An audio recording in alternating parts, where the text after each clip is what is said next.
In 1936, a farmer called Wilkinson made a fantastic discovery up here on these wind-blasted and desolate moors. Up a deep clough on the moorland, he found 2 Roman shrines that had apparently sat there uncommented upon for 1700 years. But Wilkinson was a farmer and war was just around the corner, so nothing happened until 1945 when, you guessed it, a reverend got involved. Excavations in 1945 and 1947 revealed that there was a circular shrine and a rectangular shrine, and they were both dedicated, they found altars, to the god Vinotonus Silvanus. There were walls standing up to 3 feet thick, a flagged floor, and even the burnt remains of the thatched roof laying on the floor. In this video, I'm setting off into this frankly threatening moorland to see if I can put these shrines, if I can find them, on camera for what I believe will be the first time, another first for WC21 UK Productions Limited. It might be an epic fail, I might get lost, I might not find them, but we will also be taking a look at where our 2 centurions lived, and we'll be finding out a little bit about the inscriptions on their altars. So I'm helping out this week so my husband doesn't suffer from too much fatigue. Bless. Diddums, he's got to go on a big scary moor. Who else does this sort of thing on YouTube? What's not to like? Join me!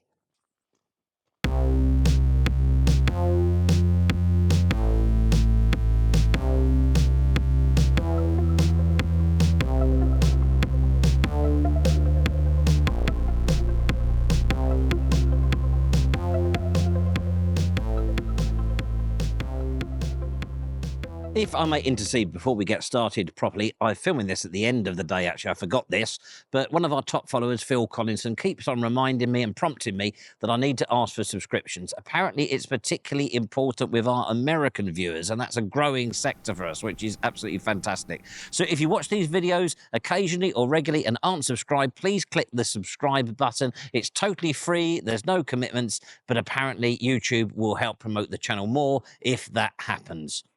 Thanks.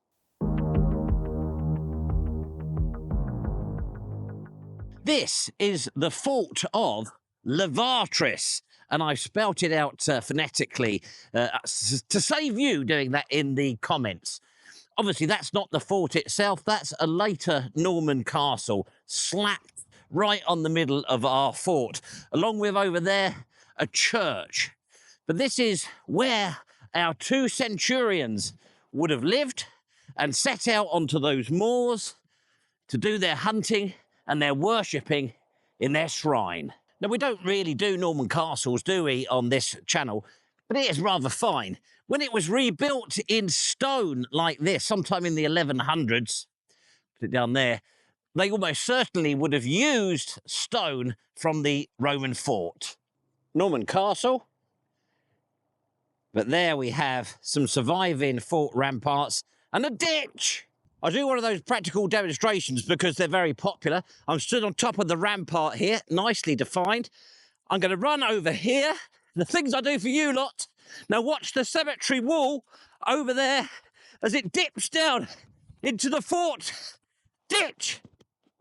Very nice ramparts indeed. Now, we know that the fort was first established around about 70 AD, I'll get the pronunciation right, by Kerry Arliss.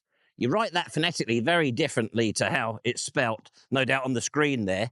The period we're really interested in is around about sort of 200 AD. And we know from an inscription that is now stored in a museum down in Cambridge, expressed dissatisfaction about that, that the Spanish Vitones gave way around about that time to a first cohort of Thracians from Bulgaria.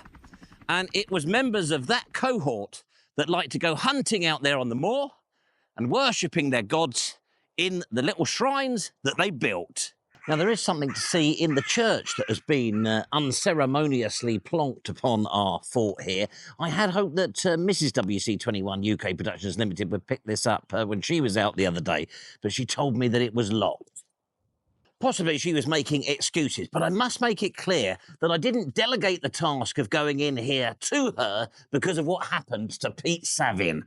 He's a fellow YouTube antiquarian, by the way, an excellent fellow, and he had a bit of a scare in here.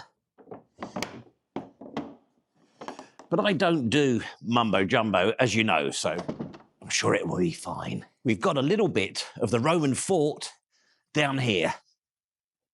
Yeah, poor old Pete had a little bit of a mumbo-jumbo moment while he was here. There was a loud bang while he was in the church on his own. But fortunately, as you know, I don't do mumbo-jumbo.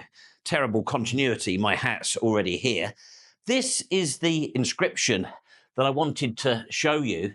And it helps us in our story because this was erected here by the Thracians shortly after they arrived at the fort. It's dedicated to Severus and his two sons. However, his son Geta, his name has been scratched out. And that's because he was later killed by his brother. Ugh. You know what brothers are like. So competitive, arguing, killing one another, that sort of thing. You knew that was going to happen, didn't you? Thank goodness for terrible continuity.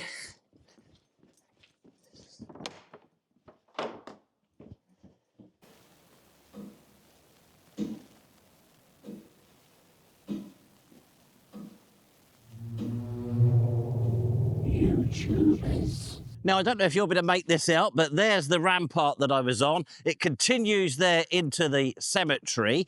And just over here, we have this, more running. It's a good job I've got Mrs. WC21 UK Productions Limited picking up the altars and inscriptions for me with what I face today, that epic hike on the moor. But this is the remains of the brutally plundered bathhouse. We've got a few fragments of stone there and there. We'll have a little bit of fun. We'll have a quiz. In which era do you think this bathhouse was brutally ransacked? And I must just stress, there's no prize, cash or otherwise. It's just for fun.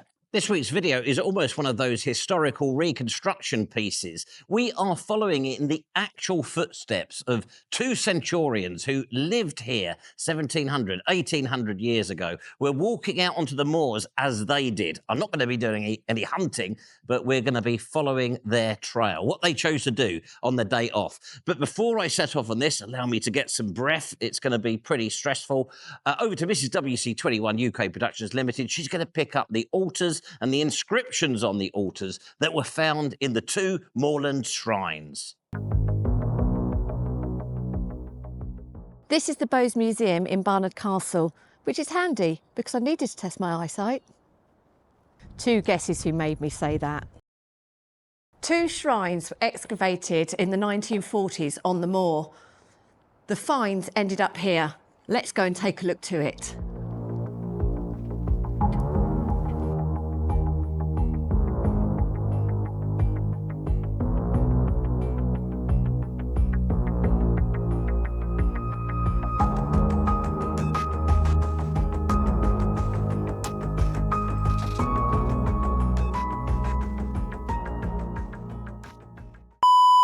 But I've hit a bit of a snag.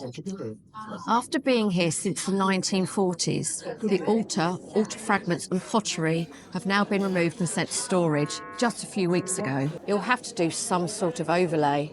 You know what they say about wanting a job done properly. So the best preserved altar was in the rectangular shrine, and the inscription read, "To Vinotonus Silvanus Julius Secundus, centurion of the first cohort of Thracians, gladly and willingly fulfilled his vow." And then the altar from the circular shrine read, "To the god Vinotonus Lucius Caesius Frontinu, prefect of the first cohort of Thracians from Parma, gladly, willingly and deservedly fulfilled his vow." Two shrines set there by two centurions to say thanks for a successful hunt.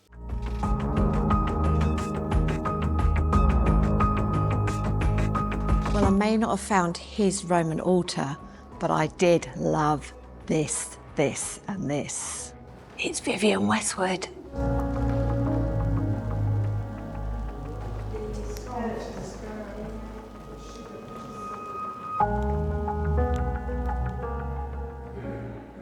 Seriously, you want a job doing, you've got to do it yourself. And because of that, I had to travel all the way home to do some sort of overlay to fill the gap and then travel back. So I'm now going to be setting off on this epic moorland hike in search of lost Roman shrines very late in the day. And seriously, what are the chances of that? Those altars have been in that Bowes Museum since the 1940s, and they've been removed and put into storage so no one can see them a few weeks before I was going to make this film. How selfish.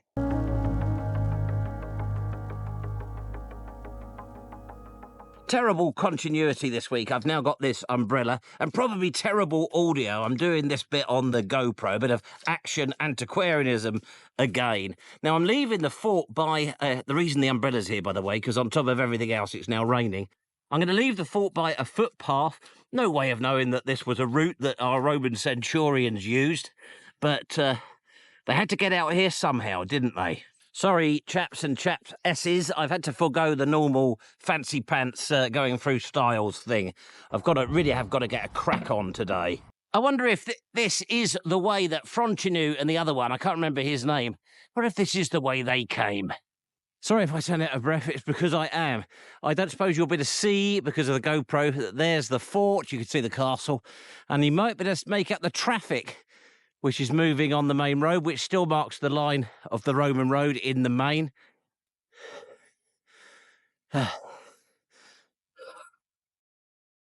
Whilst I'm struggling up to the moor, here's the route that I took, in case any of you want to follow in my footsteps. I imagined this as the way that Frontinu and Julius Secundus may have taken. Sorry about the lack of film scratches. Film scratches are only for old maps and old documents. And also, sorry about that squiggly bit there. There was a very difficult beck crossing at that point. Conflicting reports about distance. Some say 3 miles south from the fort and others say 2 miles. It felt like about 17, and I reckon they must have gone on horses. I would certainly do that if I attempted this again. I didn't tell you that I was going to leave you and bring you back in a bit, but that is what I've done. You may have been listening to some sort of voiceover filling in all the gaps of things I forgot to say. It's been a bit of a struggle, to be honest, but I'm now up on the moor. It has led me to wonder how much more cultivated the valley beneath the fort has become in the intervening 1800 years. Quite a lot, I suppose. Anyhow, I'm on the moor now, and all I've got to do is find some shrines. Whilst the struggle continues, a quick word on this god, honoured in both of the shrines, Vinotonus Silvanus. It's another of those god fusions, Vinotonus being Celtic and Silvanus being Roman, a sort of collab of gods, but both being deities of the countryside, moorland, wild animals, that sort of thing. Excuse me if I just quickly interrupt these proceedings. I'm recording this bit on the way back. I've checked my notes and found all the bits that I forgot to say. So the location of the shrines is on a moor called Scargill Moor. I think also High Scargill Moor. Now, that is nothing to do with the be-gingered, fold-over-haired leader of the miners' strike in the 1980s. According to Equal, it's Merganser Valley. Merganser apparently is something to do with ducks. I can confirm it is certainly waterlogged up there. Ducks would love it.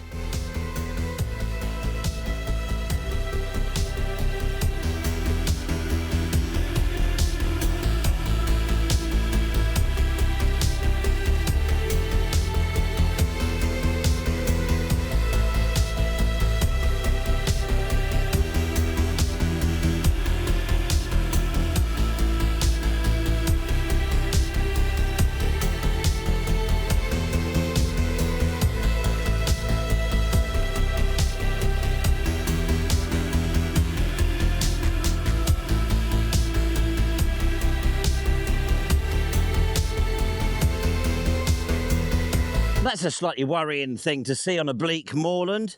A mallet.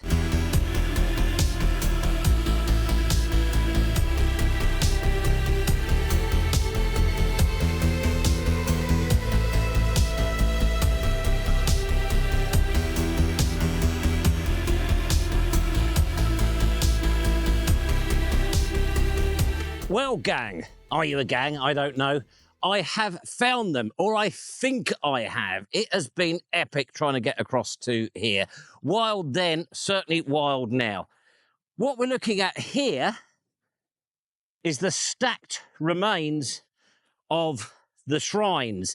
I think this is predominantly the remains of the rectangular shrine. Both of them were excavated, 1945 and 1947. And the excavation seems to have involved dismantling them, as is the way. But these are the stones that our shrines in this incredibly remote place were built out of. It is such a shame that they had to take these things down. The problem always was the Beck was taking these shrines out. So back in the 1940s, and then again in 1981, the legendary Dennis Coggins did an emergency excavation, found nothing. I'll use that GoPro to show you. Not quite nicely shaped stones in there. I think, and I must caveat that, I think this is the circular shrine. Follow me. The problem, as you can see, is that it is now completely covered in bracken. But there is a circular sort of shape there. We've got some stone over here as well. Now, when they discovered this, or excavated this, I should say, in the 1940s, the walls were in places up to 3 feet tall. I think that's a wall there buried, and that's a wall over there buried as well. The circular shrine is cut into the western bank of the Beck. The altar was found towards the back wall. I think I've got some old pictures, fuzzy old pictures of those to show you when they were here excavating. This slight sort of trench down the side, I think may be to do with the excavation. I don't know. But I think that is the circular shrine. That side has clearly been taken out over the millennia by the Beck. If I've got this right, the circular shrine was the shrine with the altar to Frontinu. So the altar would have been there. Frontinu, after a hectic day killing wild animals, would have done his stuff to Silvanus here at the back end of the shrine. There were some internal walls and a flagged floor as well. Pottery, finds, glass. So very much like the modern day hooray Henrys that come out here, give the local landowners a fortune to come out here and shoot specially bred birds from the sky, tens of thousands of pounds apparently. They would then go in the shooting huts, don't they, these hoorays? And that's exactly what Frontinu and the other one did. They came and did a bit of praying, but they also had a bit of sustenance as well. I've been having a little probe around like us antiquarians do, and if I do this, I really don't want to break anything. I can feel stone. There is still a stone wall under all of that. Both the shrines were dated to the early part of the 3rd century, and they were intermittently in use right the way through to the early part of the 4th century. And as well as the pottery, glass vessel, all that sort of thing, they also found coinage, but it was quite old coinage, dated to Nerva and to Hadrian. I guess that's just showing how long these things remained in circulation. And rather wonderfully, the shrines, even though they are pretty difficult to find and make out, are still shown on the Ordnance Survey map. You're probably looking at some sort of overlay with film scratches to show you that. I think that's really nice. And you don't carry on with the film scratches when it's me. Film scratches on YouTube are only for old things. You know, possibly some of you may be a little bit disappointed with these shrines on the moor. But for me personally, out of all the many Roman Gazette investigations I've done now, this one has an immediacy to it that I've really found quite affecting. I have followed in the footsteps of 2 centurions from 1700, 1800 years ago to their shrines on the moor. Okay, I haven't done any killing on the way, but I nearly killed myself. It was tough going. The footpaths were non-existent, and the footbridge that was marked on the Ordnance Survey map, that had long gone. Perilous beck crossing there. But I'm glad I've made it, and I hope you've enjoyed it too. I'm having to balance across one of these vile rodent tracks. Rodents means wild animal. All along this little clough that we're in here, there are piles of stone. And on this one here, I think we've got a bit of Roman stone in there. It's nicely sort of dressed, different from all the rest. And I had a final thought. I wondered whether Frontinu and Julius Secundus took a bath here once they returned from all that killing and praying on the moor. I hope they did. Just looking back at the shrines down there, I had a thought. Do you remember in the introduction I mentioned that during the excavations they found the burnt remains of the thatched roof in the circular shrine? No? Well, I wondered perhaps the shrines actually came to an end during the Roman period because the worshipping of pagan idols was outlawed, wasn't it?